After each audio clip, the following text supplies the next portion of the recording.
Good morning, good evening, good afternoon, good late in the evening, depending on where you happen to be in the world right now.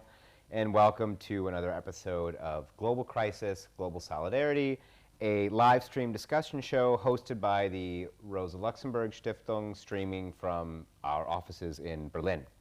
Every first and third Wednesday of the month, we invite scholars, activists, and other partners of the foundation to develop a better understanding of the economic and social crisis facing our world today, and to also discuss what kinds of solutions, strategies, responses, coping mechanisms an internationalist left can develop in the 21st century. My name is Lauren Balhorn, and joining me, as always, is Fida Al-Zanin.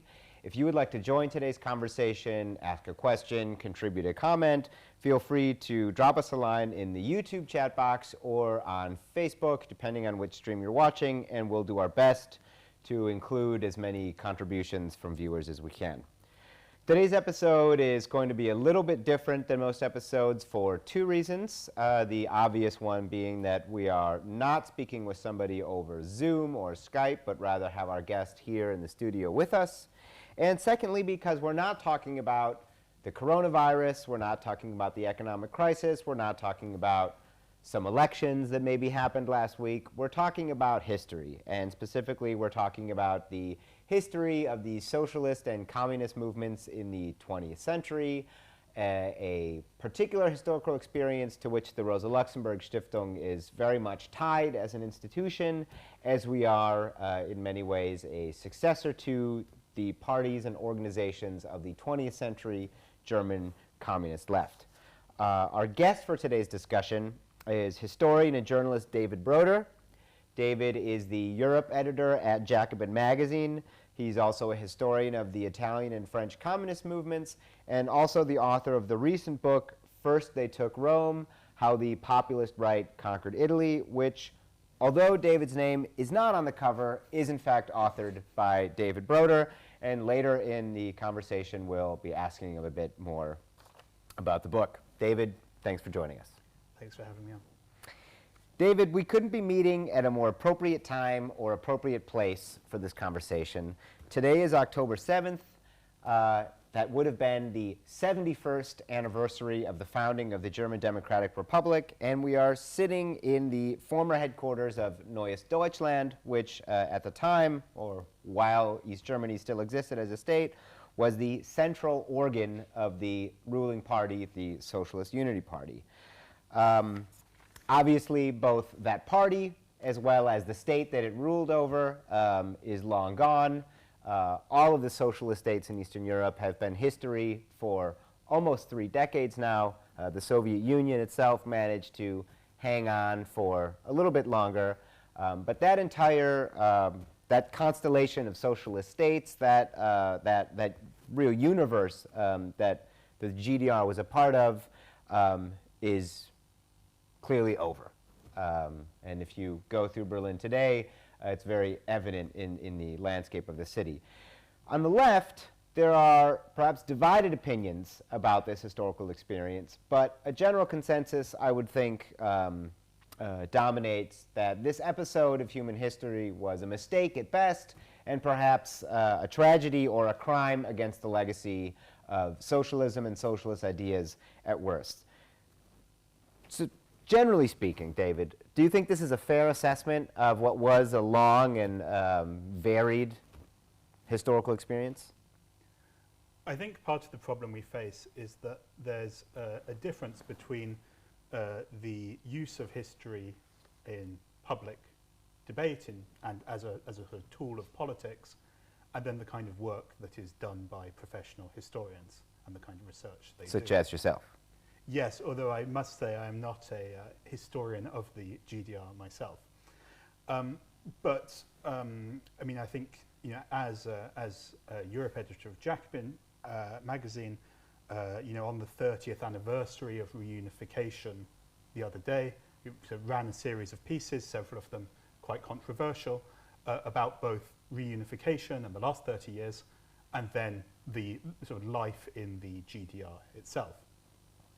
And I think a big problem we face on the left is that the kind of popular common sense of what the GDR was like, as also heavily drawn from films like The Lives of Others and Goodbye Lenin. I'm talking about outside of Germany, the sort of way in which it's portrayed.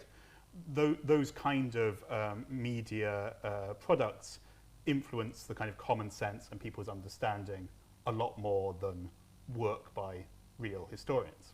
So if we look at the historiography, historians writing about the GDR since the early 1990s, actually since even before that, if we think of people like Alf Lüdtke or Mary Fulbrook, who are by no means communists or socialists, when they talk about the GDR, they strongly push back against ideas like kind of totalitarianism, the second German dictatorship, that is the equivalence drawn between the GDR and Nazi Germany, the claim that they're both just totalitarian regimes.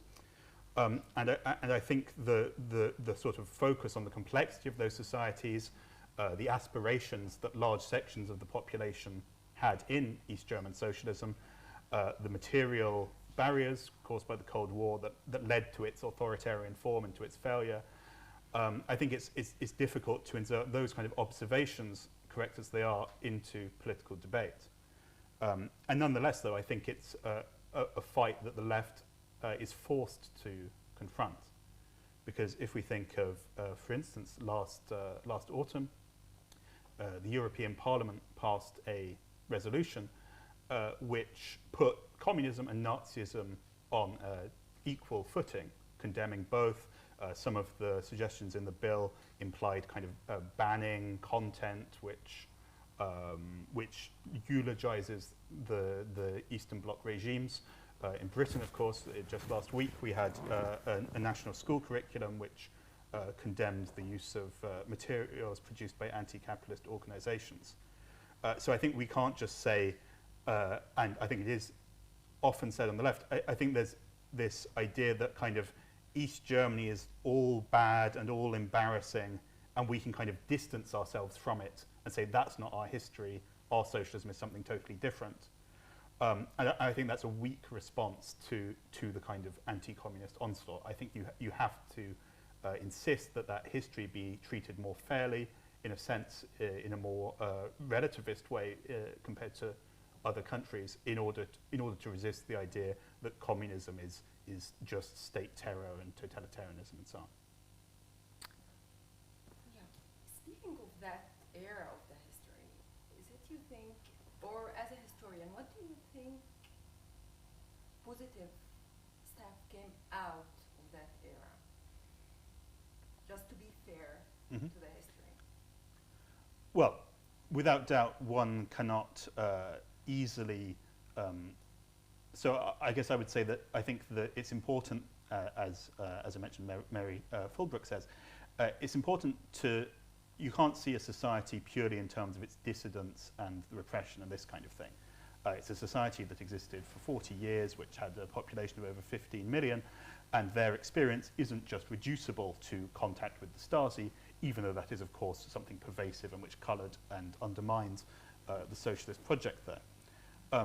I think the GDR was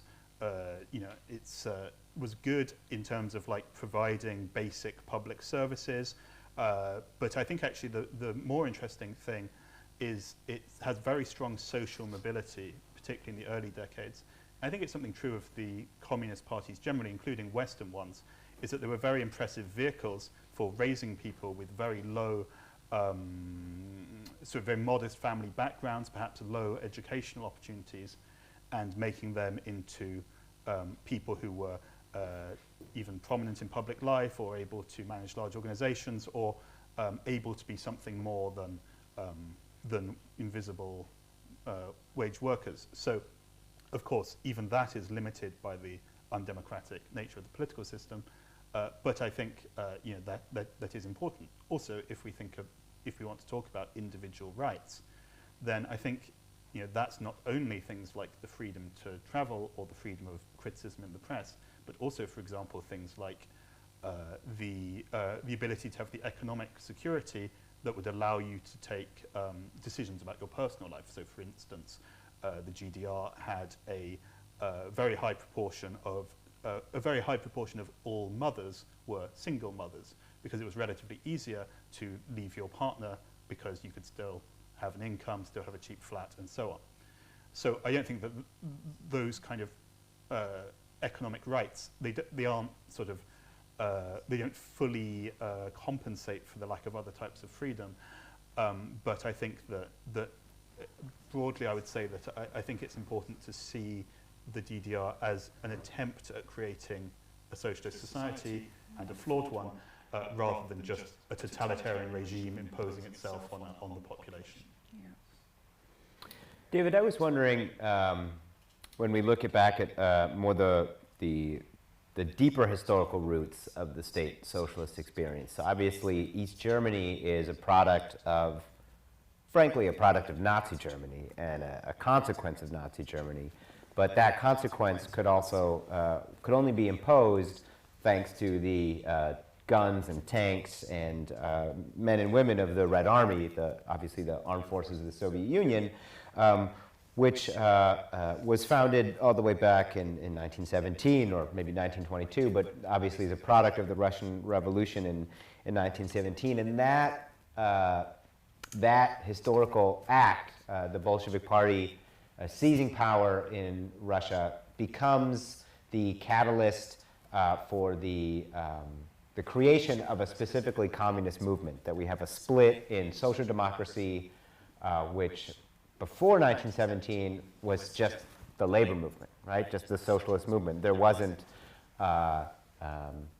distinct ideological currents. At least there were distinct ideological currents, but they were not represented by different political organizations. And increasingly, I feel like as a historian or as a leftist, that this division ultimately probably was an overall negative, that it set the socialist movement back.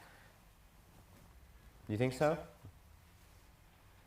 Well, I'd agree that if you look at the Socialist International of the late 19th century, the period up to World War I, and really the whole socialist movement from the times of Karl Marx onwards, even before the Russian Revolution, obviously there is some differentiation, obviously in Germany between, for example, Edward Bernstein and Karl Kautsky and Rosa-Luxemburg, or in France between Jean Jaurès and Jules Guesde, over questions like parliamentarism, attitudes towards colonial policy, whether socialists support the kind of civilizing mission of their states abroad.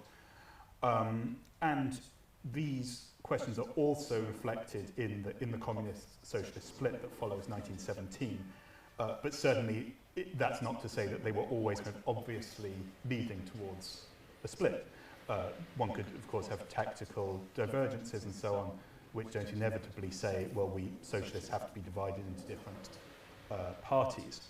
But I think the decisive material factor driving the split between social democracy and communism isn't only World War I and the result in the Russian Revolution, but the broader phenomenon of the militarization of politics.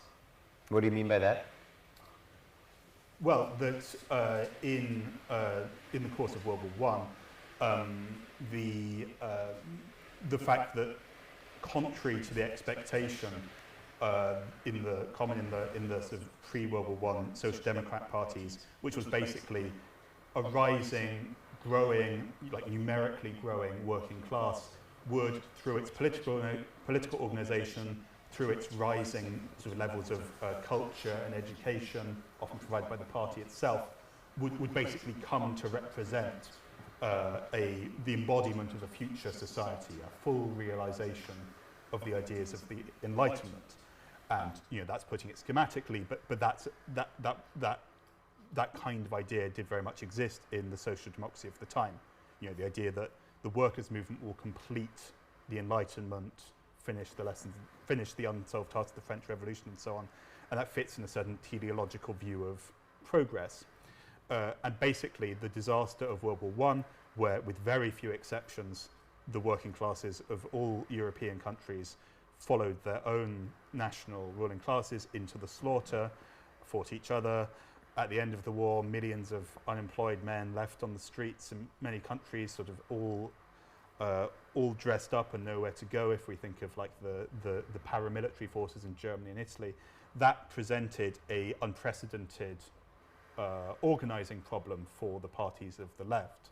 And basically, I think, very schematically, and thinking also about the GDR, the kind of state socialist and more authoritarian model is largely driven by the need to basically to prepare for that fight, to have a kind of, to build organizations and even states which are able to resist outside imperialist attack. And I think if we look at the reasons for the authoritarian hardening of the Soviet Union, the fact of its isolation and the imperialist blockade against it is a key driving force. So I think the kind of political divides that sets up between socialists and communists from then onward often revolve around this kind of question. So, for example, if we talk about Western communist parties, even democratic countries after World War II, they're still faced with this problem of, like, firstly of defending themselves and their right to organize, but also, what do they have to say about foreign socialist states which have blatantly undemocratic governments.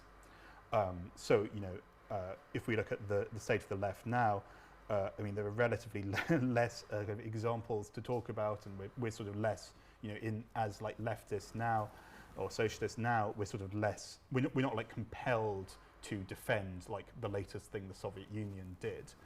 But then again, as I said earlier, I think there's still the problem of when we talk about the history of the left, I think we can't just say, that was an evil bureaucracy and we do things differently. I think if you actually confronted, and also if we look at, for example, if we look at countries like Bolivia, which have some sort of, or had some sort of socialist government, they both make a lot of mistakes and do some things which very few Western socialists would identify with. But at the same time, we have to reckon with the kind of outside interference they face, and I think it's our responsibility to counter some of the kind of easy sort of media narrative about what those states are actually like. I guess what I was even though they're not sort of model socialist states in the same way. Yeah. I guess what I was trying to get at with my poorly formulated question is the division between social democracy and communism that was very much a live issue in the 20th century is no longer really a live issue, right? That, like, you work for Jacobin, I write for Jacobin sometimes. We both know the amount of criticism that Jacobin gets from kind of the very online communist left. And I just wonder if there's really any relevance to those kinds of ideological distinctions anymore, or if we're more in a period where we're kind of rebuilding, I mean, this is an absurd historical analogy, of course, but rebuilding some kind of primordial first or second international, where these 20th century distinctions just don't. Yeah, I mean, I think the kind of, and also, part of the issue, of course, is that the kind of model of how socialism would actually, what it would look like, has really been thrown into crisis. Not only the sort of Eastern Bloc or that kind of socialist state, but also kind of Keynesian social democracy really isn't a political force in Europe now.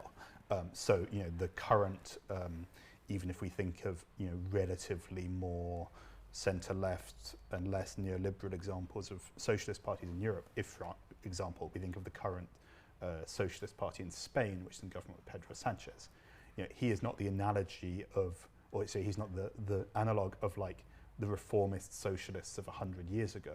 That the idea of arriving at a socialist society is completely gone, right? They're kind of like liberal and relatively more pro-labor managers of a capitalist state within the European Union. It's a very different prospects. But when we talk about the political space represented by a magazine like Jacobin, and particularly like if we think of the Democratic Socialists of America in the United States, then in a way it's kind of easier almost because in the US context, the kind of communist versus social democrat split has never really been decisive in shaping national politics. And actually, because the left is so new and built on such weak foundations, it's kind of easier to kind of, as it were, almost like transcend or one might say skim over those older divides. But nonetheless, I mean, I think the problem is that we haven't really arrived at, it's not like we've arrived at a kind of higher synthesis, like a better and new idea of what socialism would be like. I mean, broadly speaking, you know, I mean, I'm a historian, and so I read lots of theoretical reviews produced by communist parties in the 60s and 70s, and you know, the cultural level now is much lower. What do you mean by that? They use bigger words? No, well, in fact, quite the opposite. In fact, I think that if we think of one might see as the kind of heroic phase of the communist parties, kind of from the Russian Revolution up to the 60s, 70s, one of their great strengths is their ability to create a kind of autonomous working class intellectual life, to make intellectual, even like sort of public intellectuals who are prominent figures in national life in countries like France and Italy, for example, you know, to make, you know, to integrate them into party press and discussions which revolve around what's the use of theory and ideas and culture for like developing political programs for workers' parties. And you know, tied to that is a kind of attempt to train up people, even with little formal education, into becoming like Marxist intellectuals. Looking particularly at the Italian Communist Party, several of the editors of l'Unità, its national daily newspaper, had received no more than a primary school education, but ended up as editors of a national newspaper. So I think that, whereas I think now, conversely, the sort of left-wing intelligentsia is much more rooted in the academy, in the kind of debates going on in universities, much less likely to see Marxism as, or to use Marxism and Marxist analysis as like a tool of political organization. Obviously, the kind of material reasons for that, and of course, it should also be said, you know, lots more working class people are students in universities than was true like 60 years ago. But nonetheless, I think the thing that we don't really have now is workers' parties which have their own strong and autonomous intellectual life. You know, perhaps the Rosa-Luxemburg-Stiftung is an example of that. But like if you think of like the British Labour Party, or even like what remains of like say the French Communist Party, you know, to take two very different parties, I think that kind of space for the development of an autonomous culture with its own values and priorities has really declined, and that's a great weakness of our moment. Speaking of the autonomous culture of the communist movement, I mean, we introduced you in the beginning as a historian of Italian and French communism. We've been talking mostly about Eastern European communism, but maybe you can talk a little bit more about the world around those two seminal mass communist parties. I mean, maybe, I guess the sort of the devil's advocate question I would ask is, at the height of these parties' strength, but also in countries like Germany and Great Britain, especially in the United States, anywhere in the West where there was a communist movement, it was sort of demonized and attacked as an agent of Moscow, or as an extension of Soviet foreign policy within the national body politic, and thus a threat to national security, et cetera, et cetera. Probably also a kernel of truth to that accusation. But you, as someone who has studied closely two of the largest Western communist parties, do you think that's a fair characterization, to treat them as extensions of some kind of world Soviet party?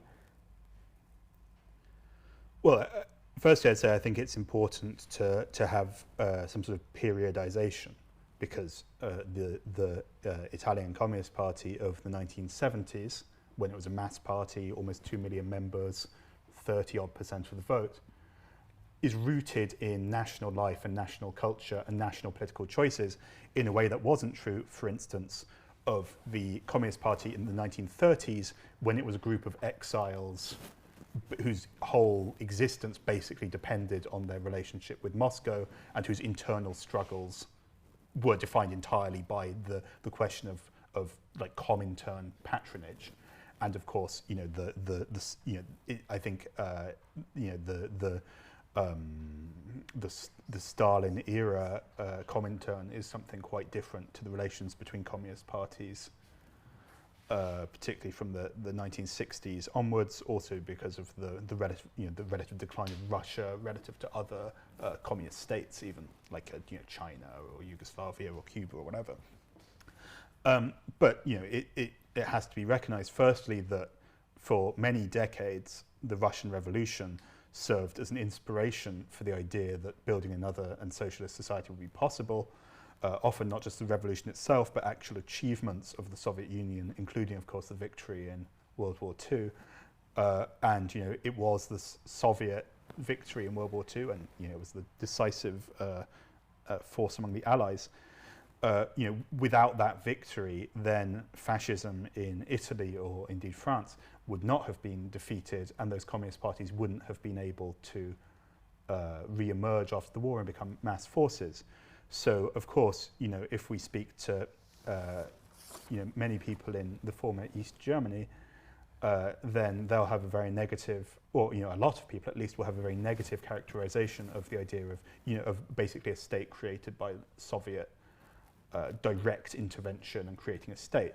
But for an Italian or a French person, the Soviet Union meant something quite different, and allowed those parties to re-emerge and become mass forces, and for democracy and to flourish. Also, I think one could say there's a certain pressure from the existence of the Soviet bloc on Western states also to grant various concessions to their populations. So, I think for all those reasons, even Communist Party leaders in countries like Italy and France who were critical of things like the invasion of Hungary in 1956, the crushing of the Prague Spring, and so on, nonetheless wouldn't set themselves in kind of frontal opposition to the Soviet state. They would be much more likely to see its weaknesses as rooted in the fact that it emerged in Russia, in a country with no democratic traditions and a low cultural level. I think to take the example of the Italian party, its strength as a vehicle of working class politicization, of turning people with no education into trade unionists and political leaders and MPs, its ability to do that reflected the profoundly undemocratic character of Italian society, not only under fascism, but also in the preceding liberal period in a country which only had a few years of universal suffrage. I think those, while its activity was framed both by Soviet example and, of course, by the Cold War division of which the Soviet Union was an active factor, I don't think that all of its activities can be reduced to the idea that it was a sort of Soviet satellite, or that everything it did was functional to some sort of centralized plan. And of course, in reality, in the mid-1970s, the Italian Communist Party strongly distanced itself from Moscow, and in the early 80s, Enrico Berlinguer, the leader of the Italian Communist Party, famously said the sort of propulsive thrust of 1917 is exhausted. So I think it would be drastically unfair to reduce the history of the Western Communist parties to the Soviet model, but it was certainly part of their formation and part of the context in which they acted. Do you think there's something like a Western European communist tradition or trajectory that could be separated? Or where we could say those are perhaps more worthwhile models or experiences for us to look at in democratic, quote-unquote, societies today? I think, well, there's two parts of that question in my mind. Firstly is that I think that it's a bit of a stretch to attempt to kind of rehabilitate the Eastern Bloc states. I think it's untenable to try and defend the authoritarianism on the basis of the other things they did. Even though, as I say, there are certain aspects of those societies that were better than the West at the time. I think the way to confront that kind of issue would really be to expose the forms of oppression and authoritarianism that exist in Western societies, not necessarily instrumentally to try and go like, well, the DDR wasn't really so bad because, after all, look at the treatment of black people in the United States. That theme and that focus stands on its own. Mm-hmm. In the question of, is there a distinct Western communist tradition? Firstly, a problem is there is such a thing as Western Marxism, and often a failing of that tradition, as loosely described, as discussed, for example, by Perry Anderson, is that if we think of things like the Frankfurt School or many kind of Marxist philosophers in Western countries, literary critics and so on, there is a certain tendency, there's a stronger tendency in Western and democratic countries for Marxism as a tool of analysis to be unbound from and separate from the project of building working class political organization. But nonetheless, there are also thinkers like, most signally, Antonio Gramsci, Palmiro Togliatti, and so on, who both recognized the importance of democracy in the building of socialism, and who weren't seeking just to recreate a local version of the Soviet Union, but who were very much committed to political practice, mass parties, and so on. But in particular, I think that I think for the left today, the important thing to learn from the experience of the Italian party in particular is about building mass parties, like a conception of democracy focused on basically training up working class people to become cadres and leaders. I think a lot of the weakness and reason for the decline of both the French and Italian parties is insofar as they drifted away from that imperative. Like if we think of for example, Julien Miski's work on the French Communist Party, he highlights both that strength of its history in the early post-war periods, off the back of the resistance and so on, turning worker activists into MPs, making the working class like a visible and organized force in national political life. And he contrasts that to the kind of sort of humanitarian left today, or in which kind of like even the parties that have emerged from the tradition of the workers' movement tend to be dominated by a kind of sort of sentimental liberalism, and sort of as if it were kind of like reform efforts aimed at helping out the poor, rather than making working class people into protagonists. And I think that's a central problem of the left in all countries today. Mm. This leads me to my next question, but first I would like to remind the audience, if you would like to take part of the conversation, just drop us a line on YouTube or Facebook, and we will try to pick as much questions as we can. So, speaking of that tradition in Italy, what is left of that tradition today, and does it inspire any groups on the ground? Well, I think the sad truth is that that tradition is today very weak, because with the fall of the Soviet Union, it exploded the contradictions in the Italian Communist Party that still in 1991 had 1.5 million members, and its leaders, or most of them, rushed headlong into changing it into a sort of pro-European social democratic party, but in essence a liberal party, and did so, with taking over the majority of the party organization and institutions and so on. And the problem is that party, now called the Democrats, has been the strongest and most effective agent of the destruction of the historic gains of the workers' movement in Italy, in terms of reversing kind of social policy, labour rights gains, in terms of the backing governments which drew Italy into the euro, but at the expense of public spending cuts, which, that's not just like some one-off event. Italy's been under austerity every year but one since 1991.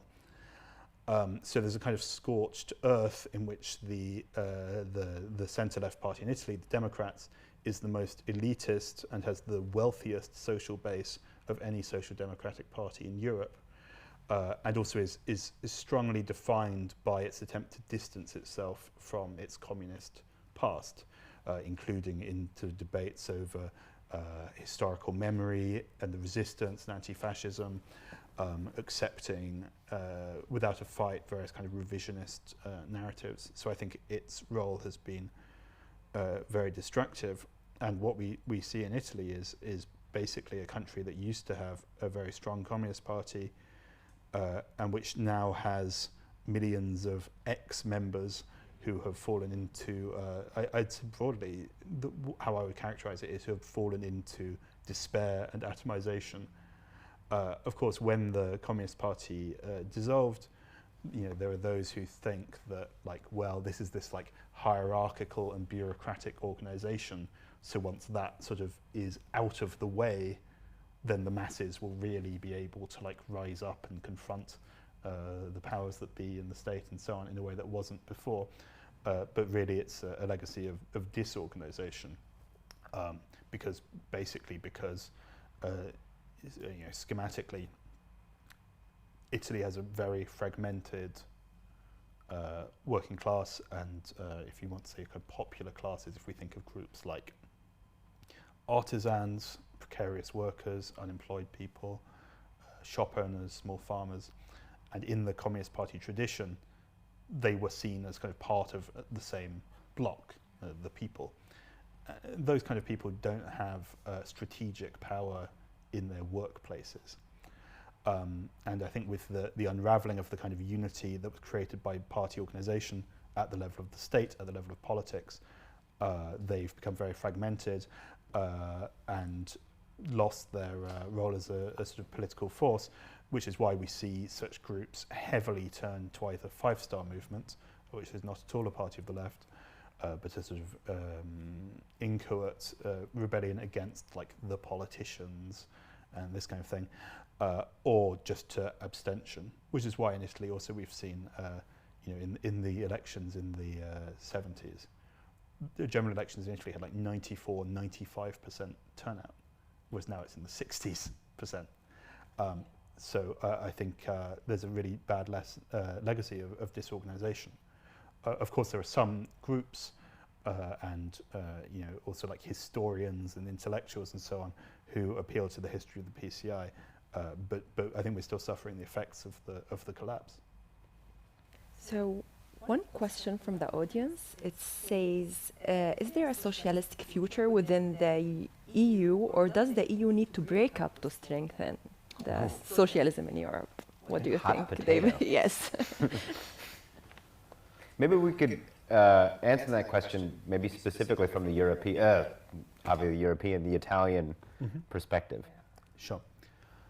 Well, I think part of the problem is that it's the way that the European Union works, its rules, its treaties, and so on, are a barrier not only once a party of the left arrives in power, as we saw, for instance, in the case of Syriza in Greece, but they actually shape the political terrain sort of in advance.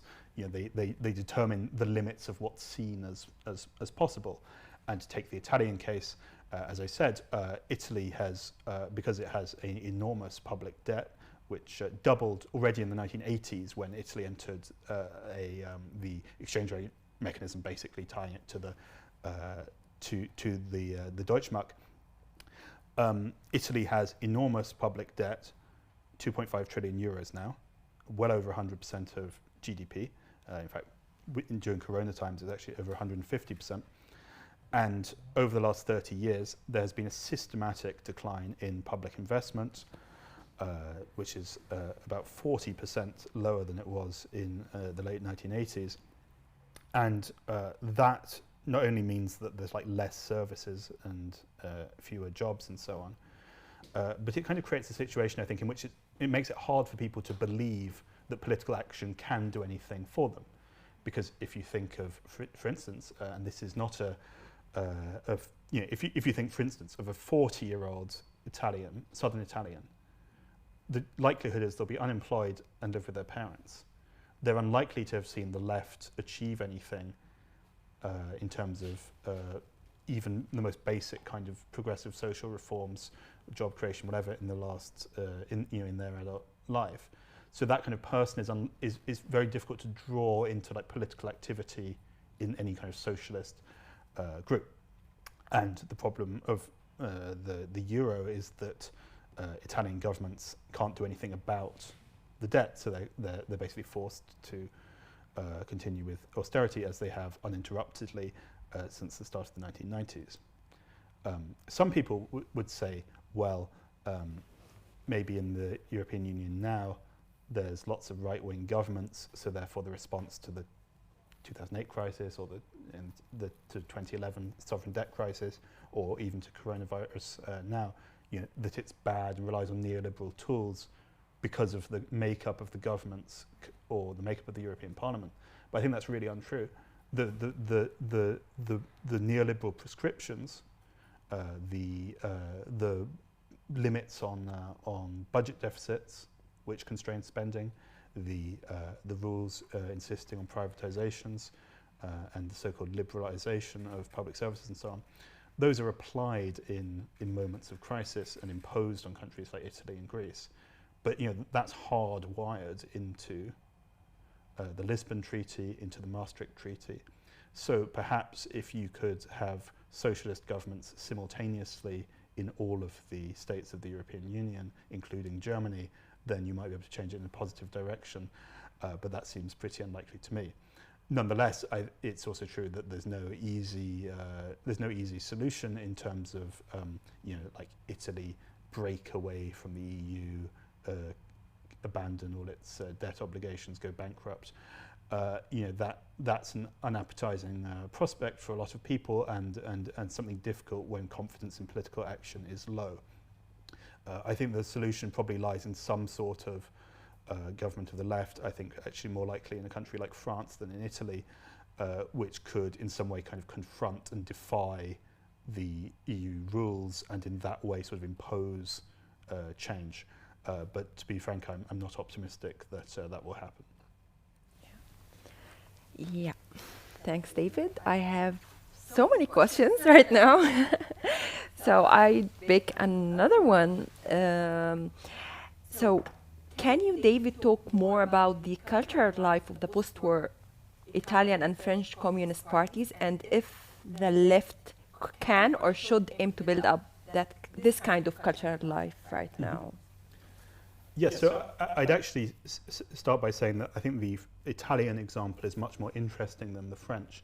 I think part of the reason for that is that because of the fact that the Italian Communist Party, although initially founded after the Russian Revolution, because it had been an underground party for 20 years under fascism, and then became a mass force basically between 1943 and 1945, because it surged to prominence and became a mass party in basically a moment of upswing in the international socialist movement, when things were going well, when democracy was relatively on the up everywhere in Europe.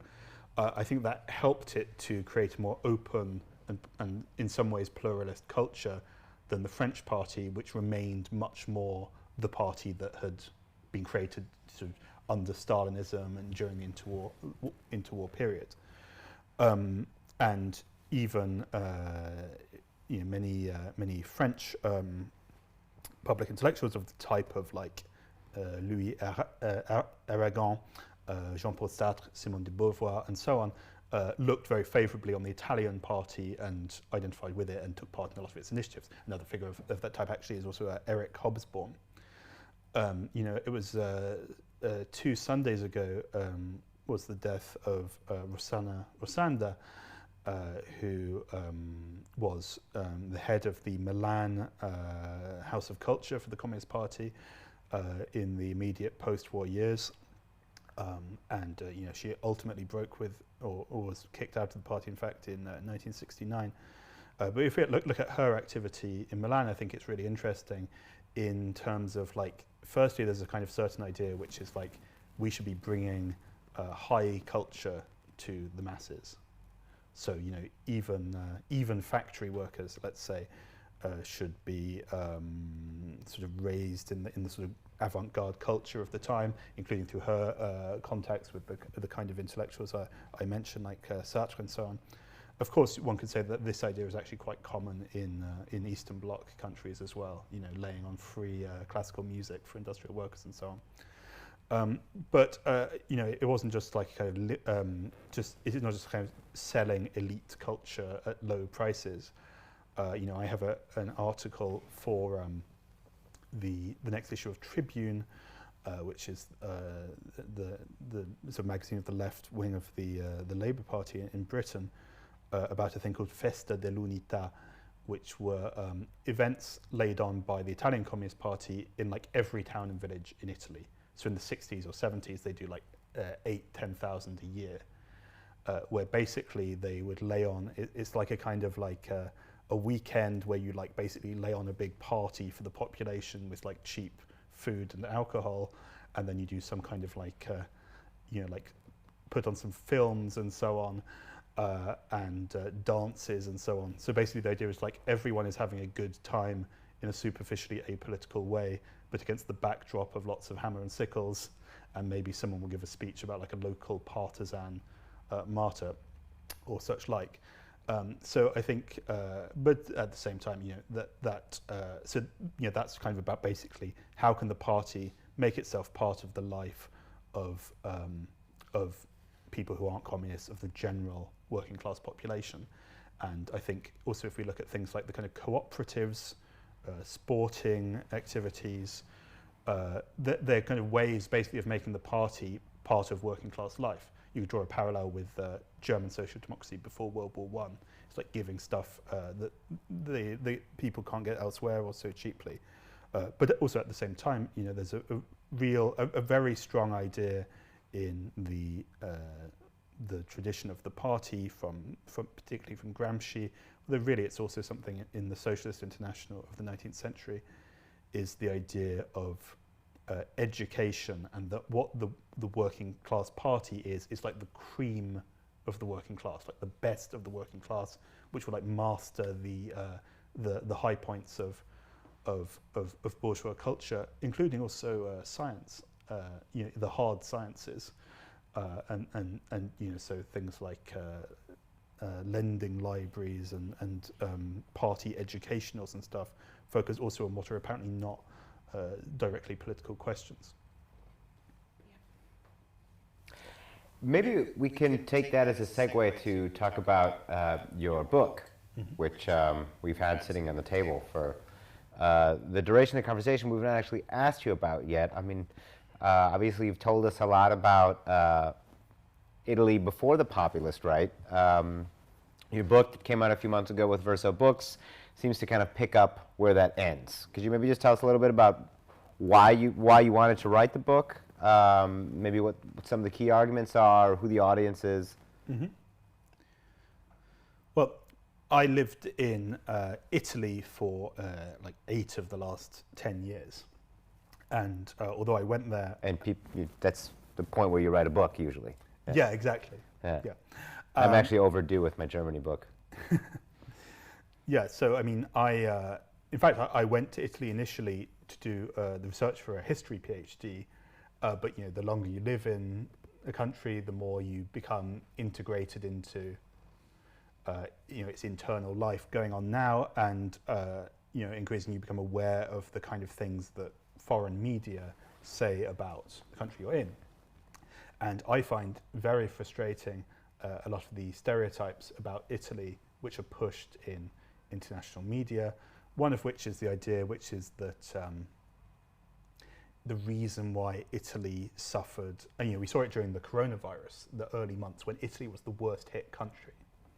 Everyone rushed to cultural explanations, like Italians kiss each other's cheeks, Italians spend lots of time with their families, but also Italian public services are rubbish because Italy is like corrupt and kind of can't do anything seriously, properly, and this kind of idea, which I find very frustrating and also considered to be total nonsense. And in fact, in retrospect, to finish on Corona, I mean, the Italian situation now is far superior to countries like Britain and France because they got a handle on it much better.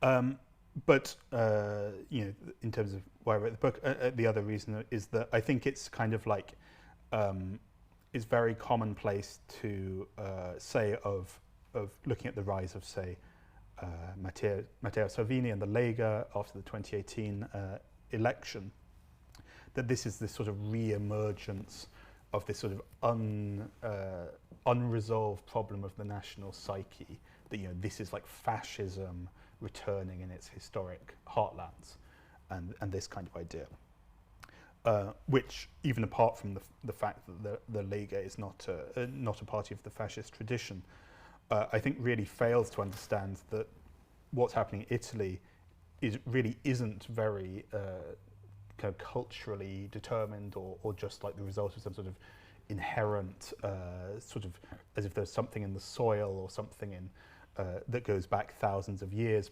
whereby like the crowd responds to demagogues and ideas like this.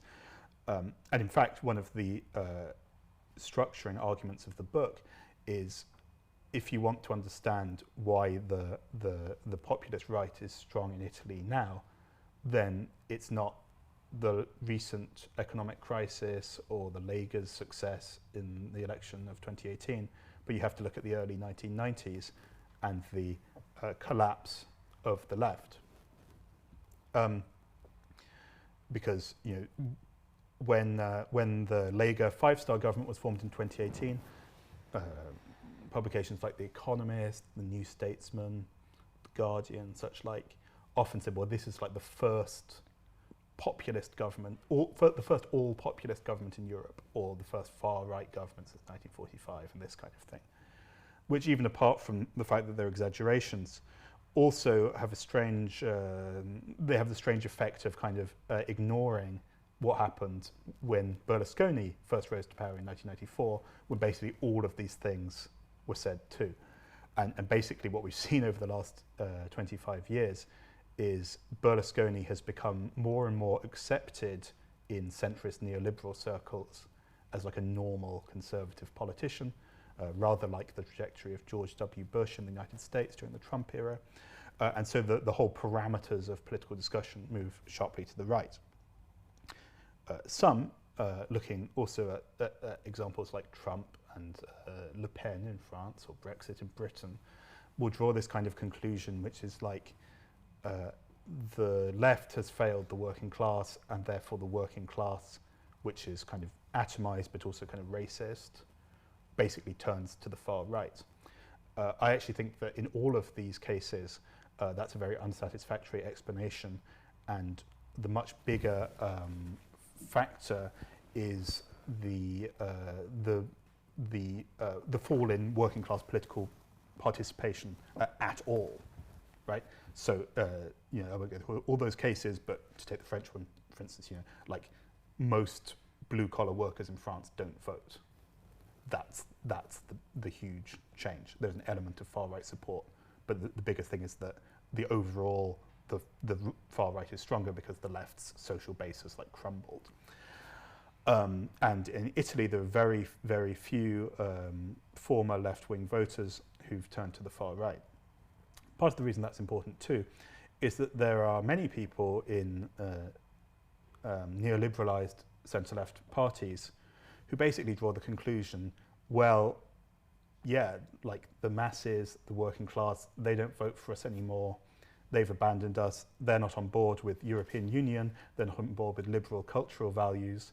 So if they want to vote for the far right, fine, but we need to form our own separate coalition based around the opposite cultural values. So like yes to the European Union and everything it does, yes to a sort of performative liberalism on various civil rights issues and so on. And basically what I see as the failure of that analysis, although an instrumental and deliberate one, is that it ignores the potential for the working class to be precisely in the vanguard of fighting for all manner of social progress.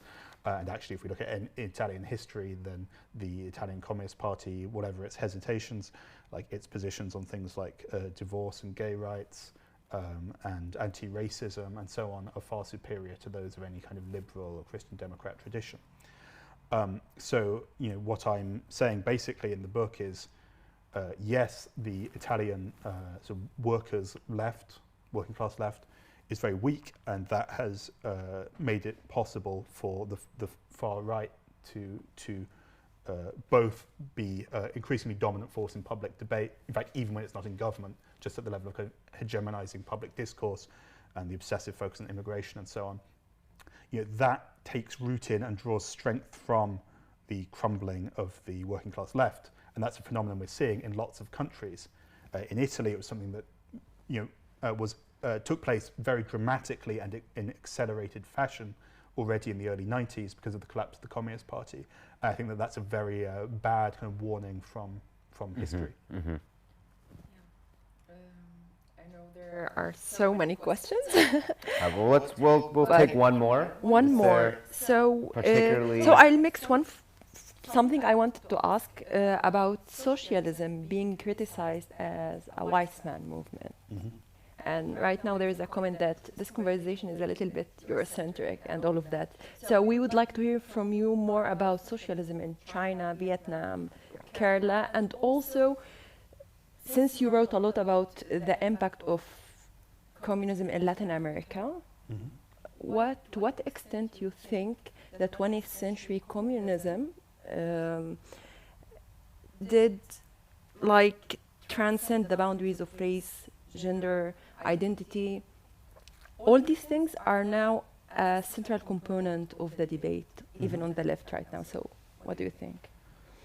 Well, firstly, I'll admit, because I'm centrally a historian of Italian communism and indeed a relatively early phase in the development of that party, it's in a sense inevitable that the kind of things I talk about will have a very strongly Eurocentric focus.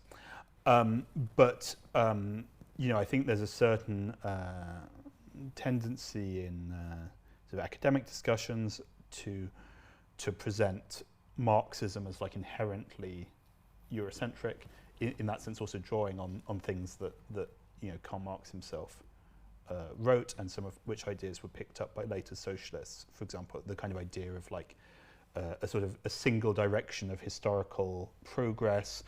For instance, Marx's idea of the more advanced societies hold up to the backward one, the mirror of their own future. And so there is this kind of idea which is Europe is a kind of model and everything else just follows its example and in its wake.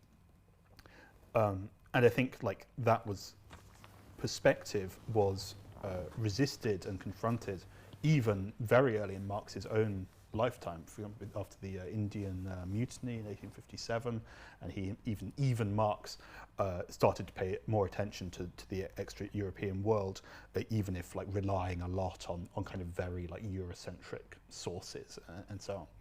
But in the political practice of 20th century communism, it's obviously true that most of the most important experiences with the greatest mass of numbers were heavily concentrated in East Asia and in some measure in South Asia. I think it's really interesting. Vincent Bevan's new book, The Jakarta Method, talking about the Indonesian Communist Party, which around 700, it was the third largest communist party in the world after the Soviet Union and China, and in the 60s about 700,000 of its members were slaughtered. So also, if we want to talk about socialist authoritarianism, then we also need to know, of course, about these these experiences of vicious anti-communist repression across most of the non-European world.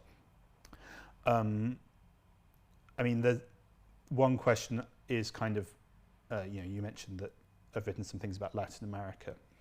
So, an early formative political experience of mine was I went to Bolivia in 2006 as part of a kind of solidarity campaign I was involved in, which did a lot of work in like supporting Bolivian social movements and sort of opposing the sort of British investment and mining companies and so on interfering in Bolivian politics. And if you look at the history of that country's left, then it has to reflect on the existence of a majority indigenous population made up of 30 nationalities. There are certain ideas in the traditions of the Bolivian left that would, for example, as opposed to a kind of a focus on like industrial workers, or even in fact on state action, would also seek to draw on certain elements of the kind of community traditions of the indigenous and peasant communities of Bolivia. And of course, if we think of like the history of the development of communist parties, even if you look at like say Jose Carlos Mariátegui's comments on Peru in his 7 essays interpretation of Peruvian reality, they similarly seek to draw on elements of kind of national popular tradition but also like community forms, and have a sort of alternative path to socialism, to for instance a kind of second international model which sees like the industrialization of Germany as like the model which all countries will necessarily follow. So I mean, I'm not necessarily sure that those like South American examples can be kind of imitated. It's not like kind of like, well, where once the Soviet Union stood before the world as the model of what socialism would look like, now today in Western countries one would want to like create organisms similar to those that exist in Bolivia, which don't reflect like our own national traditions or something. But I think I think what I see as a huge problem of the idea that Marxism is Eurocentric is firstly it portrays it as monolithic and ignores the organizational experience of communist parties in non-European countries, but also it kind of it sort of asserts the novelty of a critique that has been made for like a century, so. All right, David, excuse me. I want to thank you again for joining us today. We went a little bit longer today. I think we both noticed that the conversation is much more fun and easier when you're in person and not shouting through the digital ether. A reminder, if you want to read more from David, his book, How They Took Rome, is available from Verso Books. Oh, First They Took Rome. My apologies. First They Took Rome. How the Populist Right Conquered Italy, got it right that time, is available at www.versobooks.com. And David has literally dozens of articles about Italian and French and other communisms up at Jacobin magazine and other publications. My name is Lauren Bellhorn. With us, as always, was Fida Al-Zanin. Don't forget to follow us on Twitter at Rosa-Lux_global. And feel free to leave us suggestions for future topics or guests we can invite or should invite in coming episodes using the hashtag Global Solidarity. We'll be back in 2 weeks on October 21st talking about the phenomenon of statelessness and various campaigns and organizations organizing to secure the rights of stateless people. Yeah, we'll see you then. Thanks a lot.